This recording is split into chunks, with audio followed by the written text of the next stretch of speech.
I read comments of critics. Sometimes I don't know whether to laugh or be frustrated.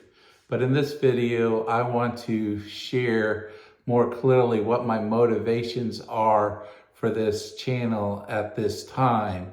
But additionally, I also wanted to talk a little bit about observations made about my appearance and my ability to speak, the audio and visual qualities of the videos, and the fact that I don't edit my videos at all. So I just wanted to address those things quickly in this video for people that are finding this channel and being part of the community and discussing whether you're upset with what I'm saying or you're on board with it. I just wanted to talk a little bit about those things. First of all, to my motivation.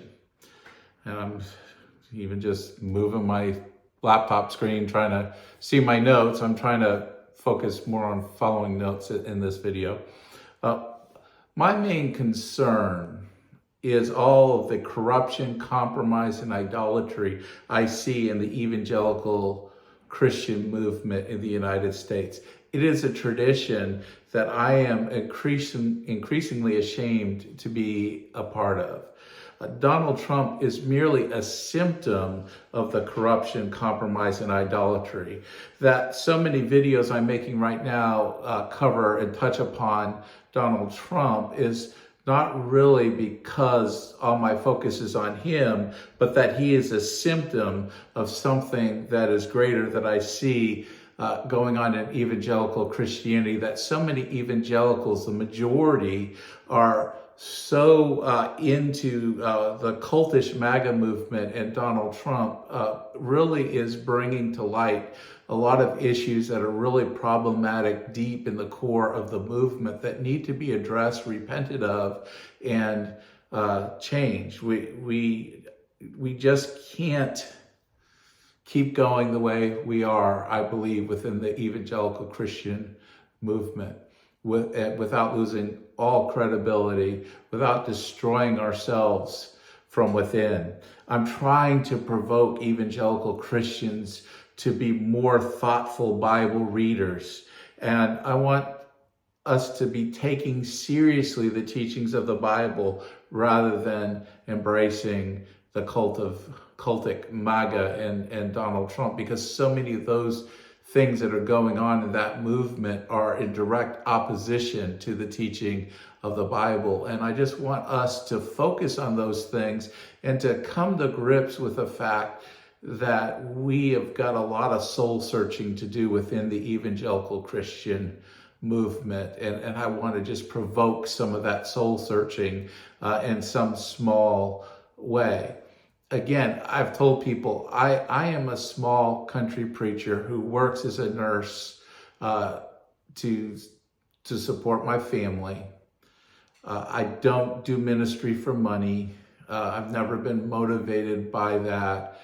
I've never been motivated to be wealthy and all those kinds of things. So I find a lot of people, when they hear evangelical Christian, they think of pastors especially that want to have big churches with book deals and a lot of money, that are entrepreneurs and more entrepreneurial and are driven by all sorts of those concerns that only go to small towns as a stepping stone to bigger churches in the suburbs.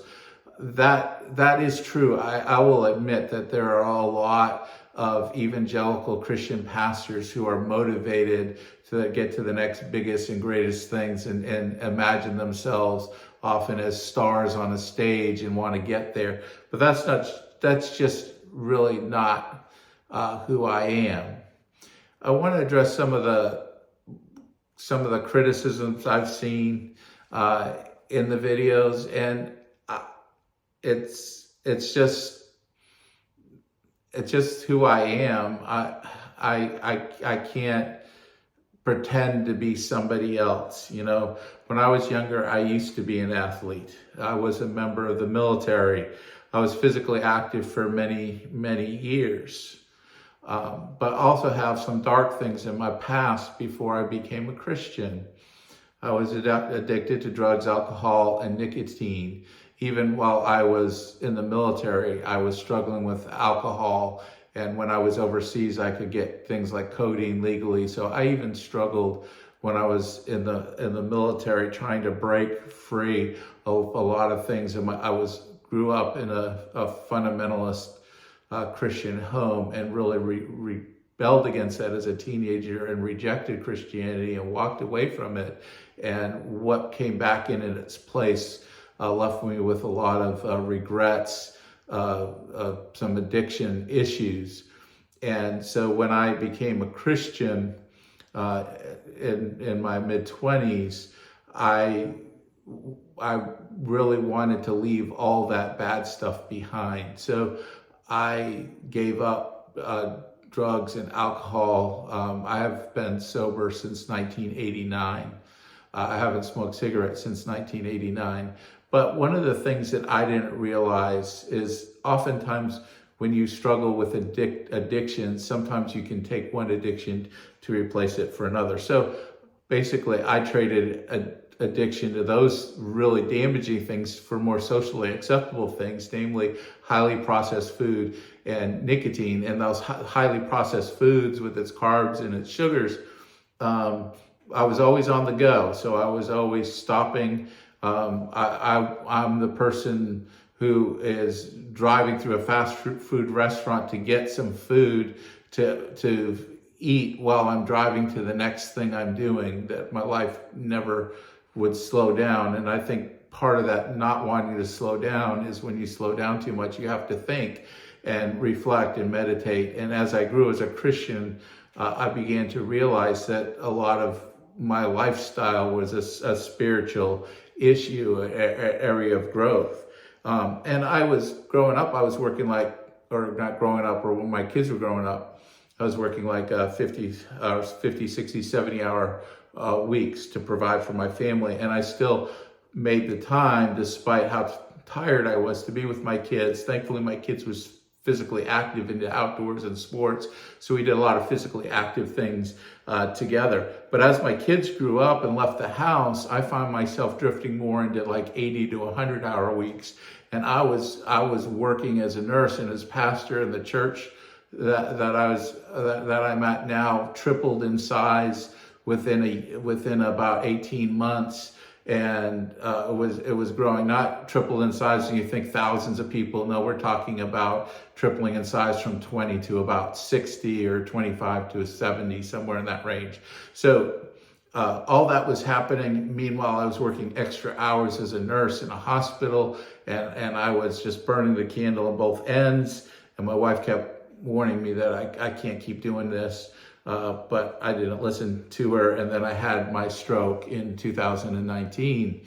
I see it now as God's way of slowing me down. Since the stroke, looking for what caused my stroke, there's still trying to track down. I have from birth a blood clotting disorder, and from birth, and I didn't realize this, I had a hole in my heart. So the combination of the clots going through the hole in my heart up into my brain is what caused the stroke. And so I had heart surgery to correct that. Since then, I've had an aneurysm repair. Like many people, I've had COVID. I've had some long haul issues with COVID, and I've had some damage due to the clots to the bottom of my lungs. All that to say, I'm not able to be as physically active as I used to be. I used to battle my weight issues and with being active. So I was always active as a counterbalance, but that was gone. So since my stroke, I've gained about 60 pounds and beginning to be more aware and working through the issue of the processed foods and caffeine to keep myself going. So I've been not 100% successful. I still struggle greatly. I go through periods where I'm doing really well and I'm really struggling, but I see it as a spiritual issue where I'm really working to root out all addiction in my life that's negative and harmful. So I don't pretend, I don't want anybody to hear what I'm saying, and my critiques is saying I'm perfect. I don't have any other issues in my life, that, I'm perfect and everything else is not. I'm coming from a position is because I am aware of my own shortcomings and faults and my own need for Jesus Christ to help me to grow and mature in my faith, as I have become aware of how important a church community is for the health and spiritual well-being of everybody, that I want the best for all Christians. And I see so much of Christianity really struggling because of that.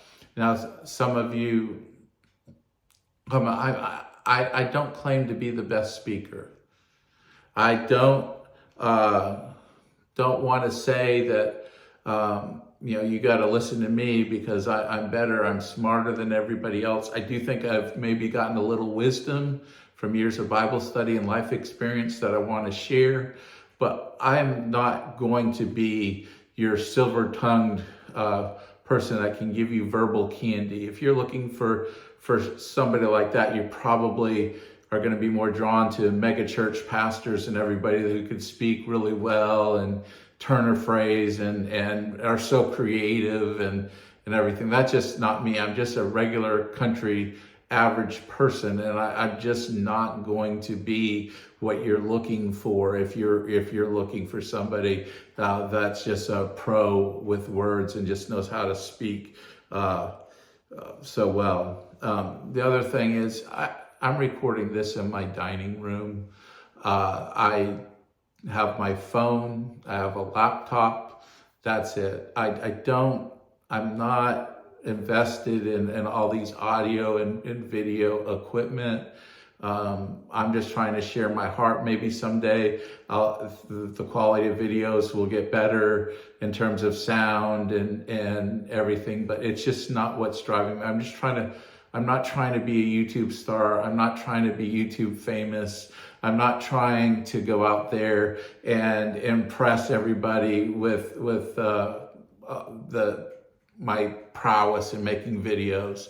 I just am sitting here in my dining room, sharing my heart to the hearts of people that are out there. Some of you are going to appreciate what you say. Some of you are going to hate it, but I'm just in love trying to share my heart and my concerns with the wider community, hoping that a community will kind of build up around that, and then eventually a lot of like-minded people we can share and discuss ideas. I don't know what the future is. I don't pretend to know. I'm just taking these steps right now. The last thing is I don't edit my videos because, first of all, I'm not doing this channel to try to make a lot of money. I did, got to the point where I could monetize, and the only reason why I did is somebody pointed out to me that YouTube is going to take all that money and just use it for its own ends. So if I can get a little bit of part of that back, then I can go ahead and use that to give it to the church that I serve, or maybe get some better quality equipment. But trust me, we're talking about dozens of dollars, not thousands or anything like that. So again, that's just really not what's driving me in what I'm doing. I really want to just share my heart. So I'm not trying to produce stuff. I'm not trying to impress people that way. I really, just looking at kind of how I put it is I really am not trying to, I'm really not trying to just be that next thing. I am trying to connect. I'm trying to communicate. And part of what really troubles me about the evangelical movement is it's all about image, creating images. In my mind, so much of it is trying to be appealing and pleasing to the eye and tickling to the ears, so much so everything's so overproduced. And I'd rather just be a guy sitting in my dining room sharing with people and have people grumble about the quality of the audio, the quality of the visual, point out that I'm not the greatest in speaking, pointing out that I'm not the most handsome guy in the world out there. all that's fine with me. I'd rather be real and genuine than to add to more fake and phony, which I think is a big problem in the evangelical Christian community right now, is that there's a lot of fake, phony, overproduced stuff where people are projecting images of themselves, especially these big evangelical megachurch leaders. They're projecting images of themselves that aren't really true. That if you were a fly on the wall in their house, you would find that their lives were very, very different and maybe, frankly, discouraging compared to what they're projecting out to the world. And I just don't want to be part of that. Anyway, so you'll have to deal with my verbal stumbles, misspeaks, me looking at my notes, trying to catch my thoughts. You'll have to deal with me looking the way I do and the audio being the way that it is, and videos being maybe too long. That you're still here to the end, is amazing to me that you've tuned in this long. But I do appreciate it, and I do thank you for being part of this channel community that I hope is going to grow and develop over time and be more significant than just a fan base, but that we can really begin to talk and apply what we need to do as Christians to really make a difference in our own evangelical Christian communities. And if you're not an evangelical, how you can hold evangelicals accountable and press and push them to be more faithful to their own tradition. That's what this channel is about. And I thank you so much for watching.